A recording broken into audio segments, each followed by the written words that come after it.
नमस्कार, मैं हूं सावी सिंह और आप सभी का स्वागत है एस्ट्रो वास्तु सावी में। करवा चौथ का त्यौहार बहुत ही खास मान्यता रखता है हर शादीशुदा महिला की ज़िंदगी में। और इस बार का जो करवा चौथ है वो और भी ज़्यादा स्पेशल हो जाता है, क्योंकि इस करवा चौथ पे कई सारे अच्छे और शुभ फलदायी योग बन रहे हैं। करवा चौथ का जो दिन होता है वो बहुत स्पेशल होता है, क्योंकि आप अपने पति से गिफ्ट तो एक्सपेक्ट करते ही हैं, लेकिन उसके साथ एक और बहुत ही ज़्यादा इम्पोर्टेंट चीज़ होती है जिस पे हर महिला का हमेशा ध्यान रहता है। वो ये होता है कि चांद कब निकलेगा, यानी कि कब व्रत जो है वो समाप्त होगा और आप फिर से कुछ खा सकेंगे, कुछ खाना ग्रहण कर सकेंगे। क्योंकि करवा चौथ का जो व्रत होता है वो निर्जला होता है, यानी कि आप कुछ खाते भी नहीं हैं और पीते भी नहीं हैं। और इतने कठिन व्रत को पूरे दिन करने के बाद जाहिर सी बात होती है कि जैसे जैसे रात्रि का समय पास आता है तो हर महिला का यही सोच होती है कि हमें फटाफट पता चले कि कब चांद आएगा। 2-3 चक्कर आप अपने बच्चों के, आप अपने पति के ऑलरेडी रूफटॉप तक लगवा चुके होते हैं कि देख लो चांद तो नहीं आ गया, शायद टीवी में नहीं बताया उन्होंने अभी तक, देख लो चांद तो नहीं आया। तो आज की वीडियो में हम आपको शुभ मुहूर्त तो बताएंगे ही कि आपको करवा चौथ की पूजा कब करनी है, लेकिन हम आपको ये भी बताएंगे कि आपकी स्टेट में चांद को निकलने का जो समय है वो क्या है। तो एंड तक वीडियो को ज़रूर देखिएगा ताकि आप भी जान सके कि आपका ये जो आपने ये जो फास्ट रखा है, ये जो व्रत रखा है करवा चौथ का, ये पूर्ण कितने बजे होगा और कितने बजे आप चांद के दर्शन करके फिर कुछ खाना ग्रहण कर सकेंगे। सुहागिनों के लिए बहुत ही ज़्यादा महत्वपूर्ण होता है ये समय, बहुत इम्पोर्टेंट होता है। अपने हस्बैंड की अच्छी हेल्थ के लिए, अच्छी आयु के लिए, लंबी आयु के लिए जो महिलाएं होती हैं वो फास्ट रखती हैं, व्रत रखती हैं और साथ के साथ अपनी मैरिटल लाइफ में ब्लिस और हैप्पीनेस को भी एक्सपीरियंस करना चाहती हैं। इसी वजह से वो यही प्रे करती हैं इस दिन कि उनके जो स्पाउस है, उनके जो हस्बैंड है, उनके साथ उनका जो रिलेशनशिप है वो हमेशा प्यार और मजबूती दोनों से बना रहे और बड़ा रहे। आज की वीडियो में हम आपको कुछ शुभ योग की भी बात बताएंगे कि कौन कौन से खास योग बन रहे हैं जिससे ये जो आने वाला जो करवा चौथ का व्रत है वो और भी ज़्यादा स्पेशल हो जाता है और भी ज़्यादा खास हो जाता है।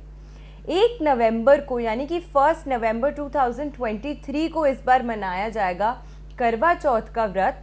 और क्योंकि 31 अक्टूबर से ही जो तिथि है वो शुरू हो जाएगी, लेकिन सनातन धर्म में और हिंदू पंचांग के अनुसार मान्यता यही होती है कि उदया तिथि को ही माननीय रखा जाता है। इसी वजह से उदया के समय जब तिथि शुरू होगी वो 1 नवंबर को है, इसीलिए 1 नवंबर को ही करवा चौथ का व्रत जो है वो मनाया जाएगा, सेलिब्रेट किया जाएगा।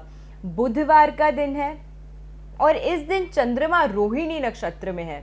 चंद्रमा का खुद का नक्षत्र है और सबसे प्रिय नक्षत्र है रोहिणी नक्षत्र। इसी वजह से ये जो दिन है वो और भी ज़्यादा खास हो जाता है।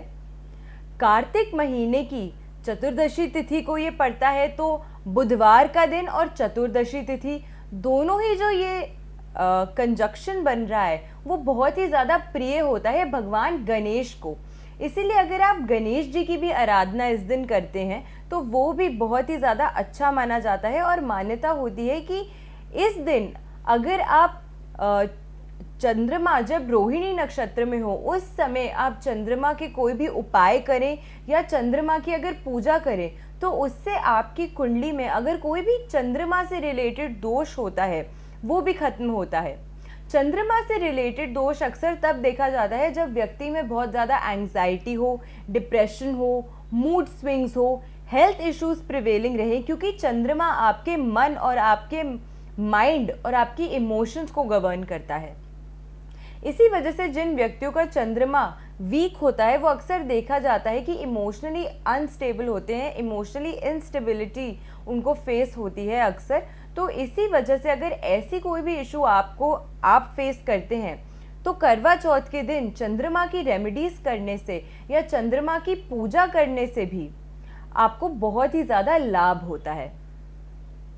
अब हम बात करते हैं कि कौन से खास योग बन रहे हैं इस दिन जिनका आपको खास करके ख्याल रखना है। और पूजा का जो मुहूर्त है वो कब से शुरू होता है? 31 अक्टूबर 2023 को 9:30 यानी कि 9:30 बजे शाम के ये जो मुहूर्त है वो शुरू हो जाएगा। लेकिन माननीय जो इसकी तिथि होगी वो होगी 1 नवंबर को। करवा चौथ के व्रत का समय सुबह से शुरू हो जाएगा, मतलब जो आपको अपनी तरफ से आपको जो संकल्प लेना है कि हम करवा चौथ का व्रत इस बारी रख रहे हैं, वो संकल्प आपको रखना है सुबह 6:30 बजे से लेकर 8:26 के बीच में।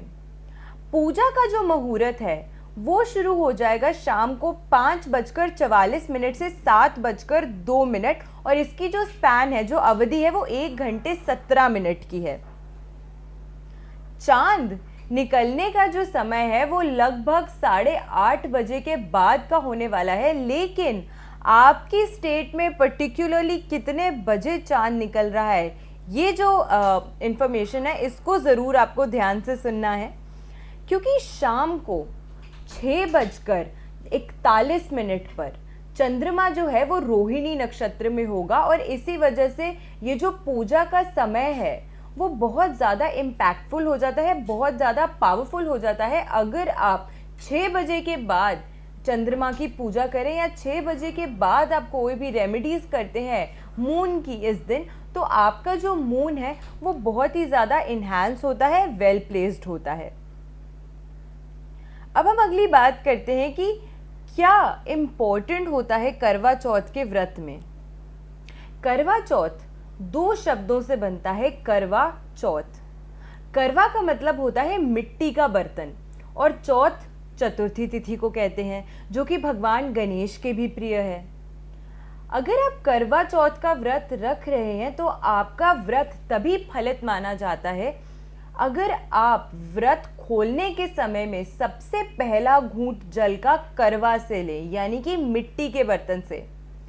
आजकल हम फैंसी चीज़ों की तरफ ज़्यादा चले गए हैं, इसीलिए हम फैंसी गड़वे लेते हैं, कलश लेते हैं या फैंसी ग्लास लेते हैं जिससे हम पानी ग्रहण करते हैं। लेकिन करवा चौथ ये जो वर्ड है ये खुद ही बनता है एक मिट्टी के बर्तन से, इसीलिए मिट्टी के बर्तन में ही जल ग्रहण करना सबसे ज़्यादा उपयुक्त और सबसे ज़्यादा बेनिफिशियल माना जाता है अगर आप अपने करवा चौथ के व्रत को संपूर्ण करना चाहते हैं।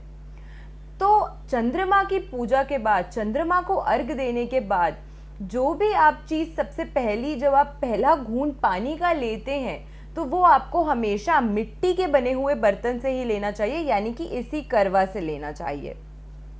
अब हम बात कर लेते हैं कि किस जगह पर, कौन सी स्टेट पर कितने बजे चंद्रमा दिखने वाला है, क्योंकि इतनी लंबी वीडियो आपने सिर्फ इसी स्पेसिफिक इंफॉर्मेशन की वजह से ही सुनी है, मुझे पता है। दिल्ली में चंद्रमा दिखने का जो समय है वो 8:07 पर है। वहीं पे चंडीगढ़ में 8:04 पर दिखेगा चंद्रमा। शिमला की अगर हम बात करते हैं तो 8:01 पर। लखनऊ में लगभग 8 बजे 7:59 या 8 बजे के बीच के समय में ये जो चंद्रमा है वो आपको उसकी हल्की हल्की सी जो रोशनी है वो नज़र आने लग जाएगी। जम्मू में 8:06 पर, जयपुर में 8:17 पर, वहीं मुंबई में 8:46 यानी कि 8:46 पर, कोलकाता में 7:35 पर, चेन्नई में 8:28 पर और वहीं बेंगलुरु में 8:39 पर। तो ये समय है जब आप अपनी स्टेट में, या अगर आपकी स्टेट हमसे मिस हो गई इस वीडियो में तो आपकी नेबरिंग स्टेट अगर हमने बताई है तो उसी के 1-2 मिनट के डिफरेंस में ही आपकी स्टेट के अंदर भी जो चंद्रमा है वो दिखाई देगा। बहुत से लोग होते हैं जो पूछते हैं कि अगर वो अपने हस्बैंड्स के साथ नहीं रहते हैं या वो सेपरेटेड हैं, या फिर अगर कोई ऐसे बच्चे हैं जो करवा चौथ का फास्ट रखना चाहते हैं तो क्या वो करवा चौथ का फास्ट रख सकते हैं, क्योंकि इसकी जो मान्यता होती है वो हमेशा ऐसा ही कहा गया है कि अगर आप शादीशुदा महिला हैं तो ही आपको करवा चौथ का व्रत रखना चाहिए। लेकिन चतुर्थी तिथि भगवान गणपति को भी बहुत प्रिय है और इस बारी का जो करवा चौथ का व्रत है वो बुधवार के दिन पड़ रहा है और ये दोनों ही चीज़ें जो हैं वो गणपति जी को बहुत प्रिय हैं।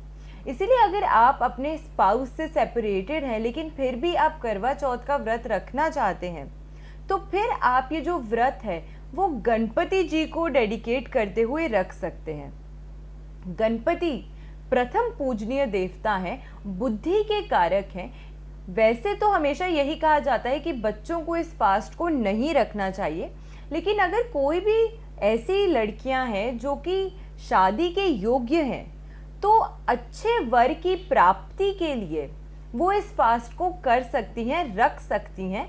पर आपके मन में जो थॉट है वो बहुत ही क्लीन और क्लियर होना चाहिए कि आप एक अच्छे स्पाउस को प्राप्त करना चाहती हैं अपनी लाइफ में। इसीलिए आप गणपति जी से प्रे कर रही हैं कि आपको आने वाले समय में एक हेल्दी रिलेशनशिप आप अपनी लाइफ में अट्रैक्ट कर सकें और एक अच्छा स्टेबल स्पाउस आपको अपनी लाइफ में मिले। तो आई होप कि आपको आज की जो वीडियो है वो बेनिफिशियल लगी होगी। वीडियो अगर बेनिफिशियल लगी हो तो अपने फ्रेंड्स एंड फैमिली के साथ इस वीडियो को शेयर ज़रूर कीजिएगा और मेरे चैनल तक अपना प्यार यूं ही पहुंचाते रहिएगा। ऐसी बेनिफिशियल वीडियोस के साथ फिर से लौट कर आऊँगी इसी चैनल पे। आशा करती हूँ आपका दिन शुभ रहे। आप सभी को आने वाले करवा चौथ की ढेरों शुभकामनाएं। नमस्कार।